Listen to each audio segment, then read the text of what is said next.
Subscribe to our YouTube channel and press the bell icon to get the latest updates. We spoke about China yesterday in episode 888. Today 889 we speak about Pakistan. So it's not as if we are obsessed with our adversaries. These two are the biggest two neighbors that we have. We have issues with them, but they are the two biggest neighbors. So anything that happens is of interest. And also sometimes what happens, as our professor Steve Cohen used to say, that nations make a big mistake when they make their strategic assessments. So what they do is, or when they start looking at strategic threats. So he used to say that sometimes nations act like somebody who looks at the mirror, makes faces at himself and gets scared by what he or she sees in the mirror. So that is a way of saying that you cannot have a knowledge-free and information-free analysis even of countries or forces that may be adversarial to you, because unless you know, you cannot understand and you cannot devise policies, strategy, responses, anything. So you have to understand your neighbors, particularly those neighbors which may be of particular concern to you. So Pakistan is one of them. Pakistan, in this case, we are not looking at Pakistan's nukes or Pakistan's terror factories or what's happening between Pakistan and Afghanistan. The Taliban, Pakistan now has a colony finally called Afghanistan, run by the Taliban, and it's a problematic colony to have. But beyond all that, there is also the people of Pakistan. In fact, more important than all that is the people of Pakistan. That is nearly 23-24 crore people. And these people are reeling under very heavy inflation right now. Their government is dealing with an economic collapse of sorts because the trade deficit is widening, inflation is rising, and the country is more or less bankrupt, particularly for foreign exchange. So what's happened in the country now is, we've done 2 more episodes on Pakistan's economy in the past, and I noticed some time back. So there was episode 171 and episode 191, of which I will share links with you.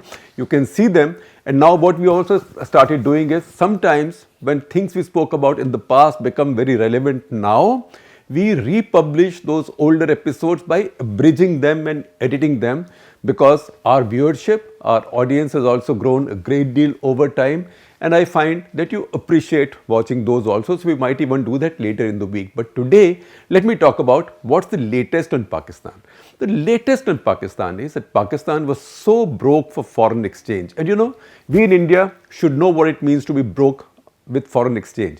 We faced that situation in 1991, in the summer of 1991, when Narasimha Rao government took over. India was on the verge of a default on its foreign payments, because India did not have any foreign exchange left. And that is when the IMF bailout came in. Mind you, that was the last IMF bailout India took. That was 30 years back. Even that bailout, India did not have to utilize all of it, because utilizing all of it would have meant also fulfilling all the conditions, or which are called conditionalities for some reason. And also because India immediately reformed its economy with that 1991 budget, things began to improve and India's foreign exchange situation began to improve. So India did not need to take out that full loan from IMF. Since then, India has not had to go to IMF for any bailout.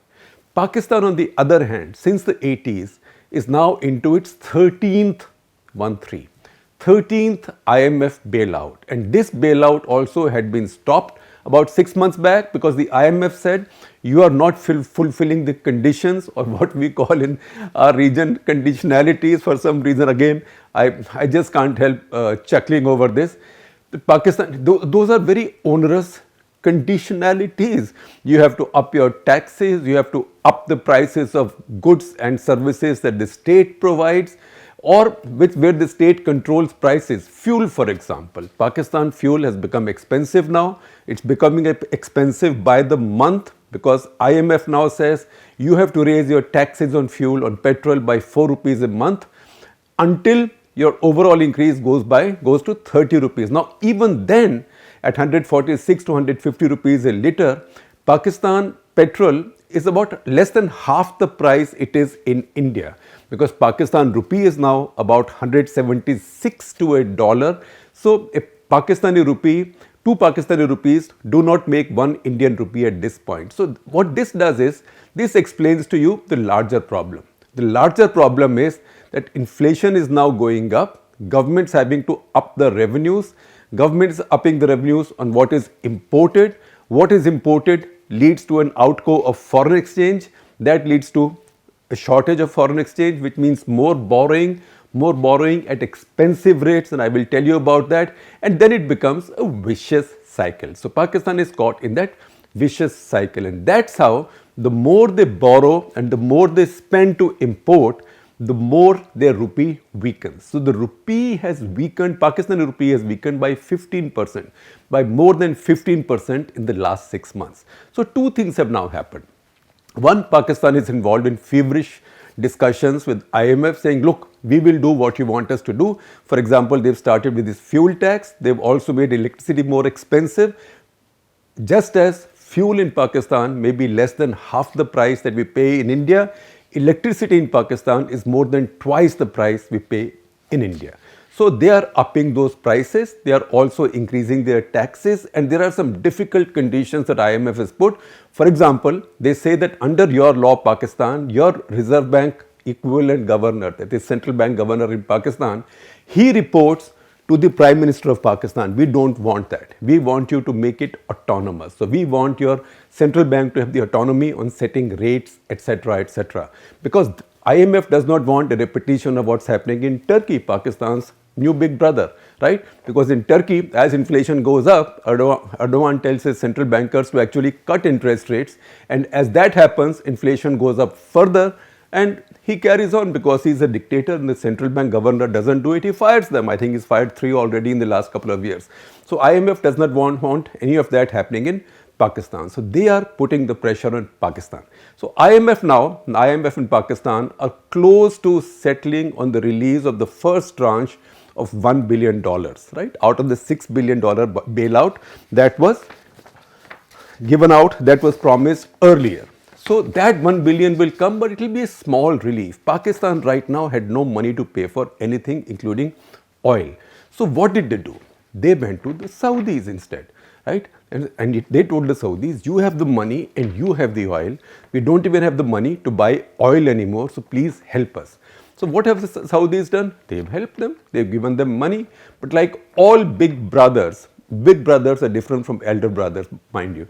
Like all big brothers, they've also put conditions which essentially are onerous, as lenders usually do, but also in some ways humiliating, and I will explain to you why. So onerous why? First of all, the interest rate is very high. Interest rate is 4%. 4% on dollar borrowings is almost 3 times at which sovereigns can borrow internationally. In fact, some sovereigns can borrow at less than 1/3 of this. So Pakistan is paying 3 times more than what sovereigns pay, what sovereign countries pay. It is about the same interest rate. In fact, 4% might be even a little bit higher than what the Chinese charge, because Chinese are the most usurious lenders in the world right now. Now, Saudis have charged Pakistan even more. This is a loan about $4.2 billion. $4.2 billion will not come in Pakistan's bank now. $3 billion Pakistan already had in the bank.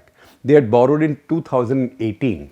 That was to be given over now. That, because Pakistan cannot give it over, Saudis have extended it by a year. But you know what have they done? The earlier interest rate on this loan was 3.2%. The Saudis have now made it 4%. Then I told you that Saudi loan to Pakistan is $4.2 billion. So what is the remaining $1.2 billion? So the Saudis have said, look, you can now buy oil from us. We know that you don't have the money. So every month you can buy $100 million worth of oil over 12 months. That is $1.2 billion. You can pay for it later, but interest rate on this also will be 3.8%.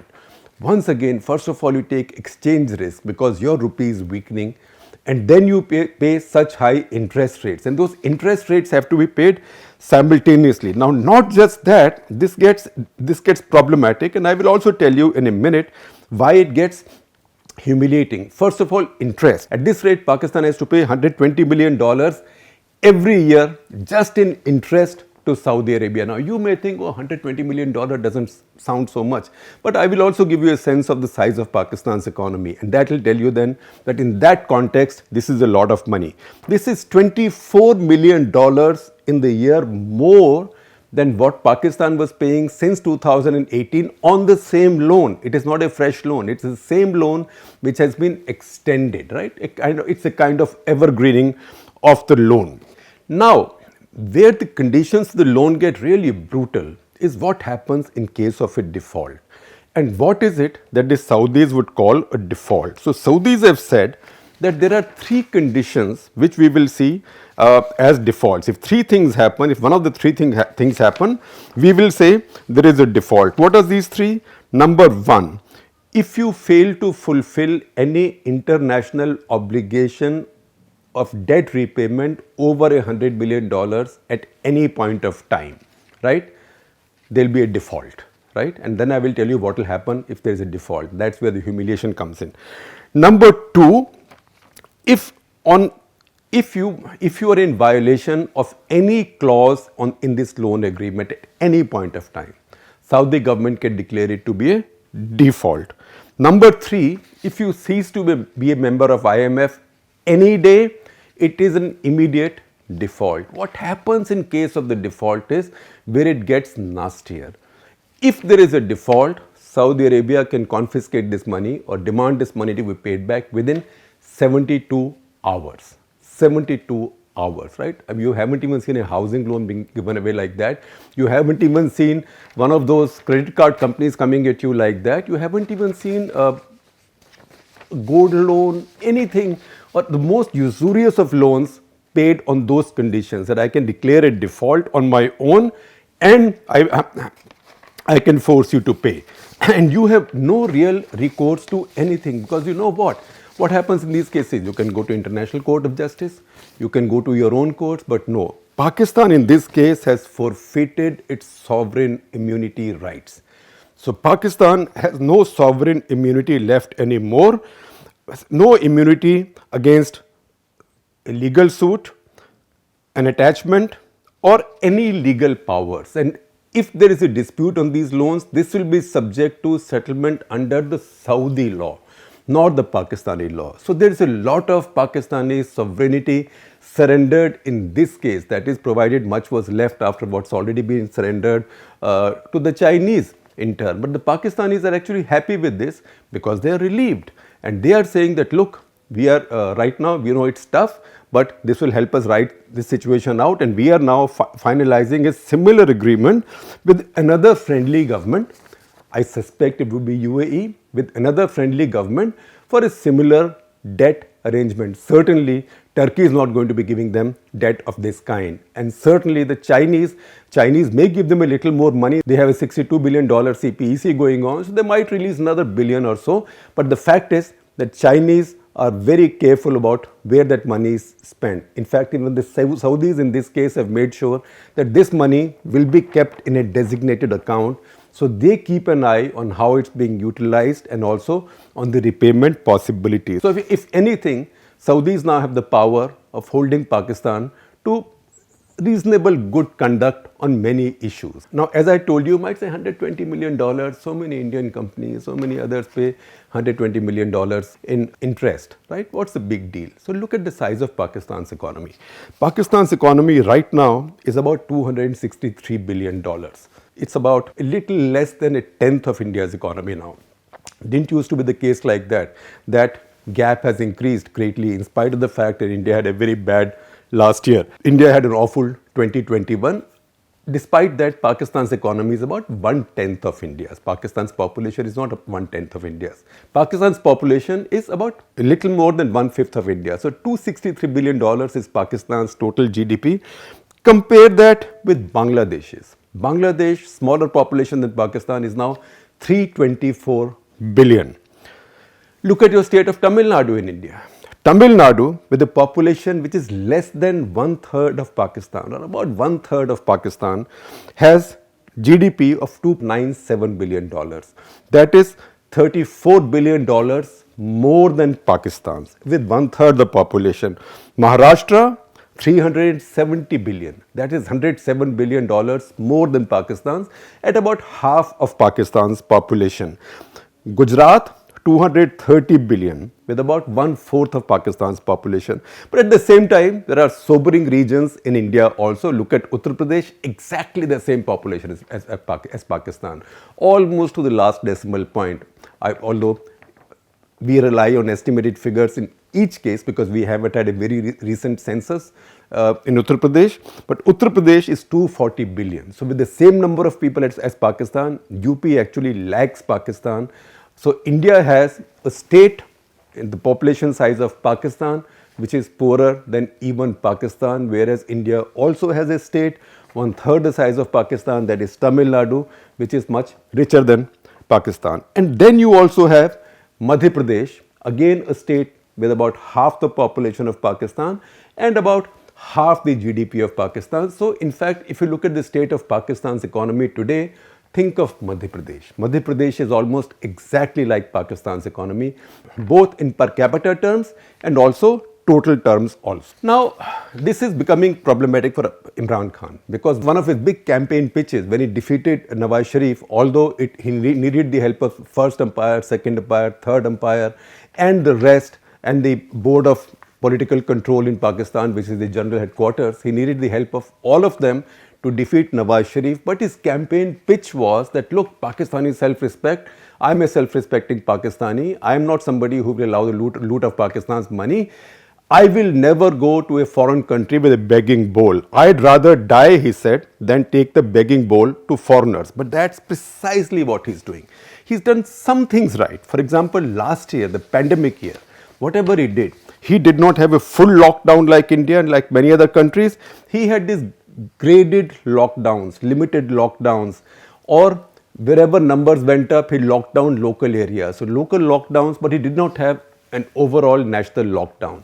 And at that point, when he talked about it, people mocked him. Some of us also thought that he was wrong, but it turned out right because his economy last year did not suffer the ravages that, say, India's economy did. So India's economy had gone into negative zone last year quite heavily, 7% or so negative, in fact a little bit more than 7% negative. But this year, even this year, IMF does not expect Pakistan to grow at more than 3.9%, which means there is not going to be a recovery, and this is a low base. So this low base will continue. Now in this political panic, when you are in political panic, politicians do what politicians should do, which is to go and reassure their voters, but that's usually counterintuitive to good economics, right? That is where politics runs contrary to good economics. So seeing rising prices, particularly of food products, Pakistan's inflation rate for the month of November now for food products, soap, fuel has gone to 11.5%. It's a lot, right? It's gone up by 3 percentage points over the previous month. It's a lot of inflation. Now to soften that blow, he's announced a $700 million scheme to distribute free grain and stuff, a kind of scheme that in Punjab, the Badal started, Atta Dal scheme. So he started something like that in Pakistan, which is free. He's allocated another 12 billion rupees, and once again, see these figures in the context of the size of Pakistan's economy. For a discount, so the poorer people, that is about 13 crore people in Pakistan, can buy ghee, atta, dal, other essential commodities, mainly to do with food, at 30% discount. So government will pay for that discount. This is a kind of price subvention by the government. These things, history tells us, these things don't usually work, but they've gone ahead and do it. So it's in this situation now that Pakistan has to deal with multiple problems. Imran Khan has a lot of dissidents rising, a lot of his coalition partners are getting impatient now because they don't want to suffer anti-incumbency.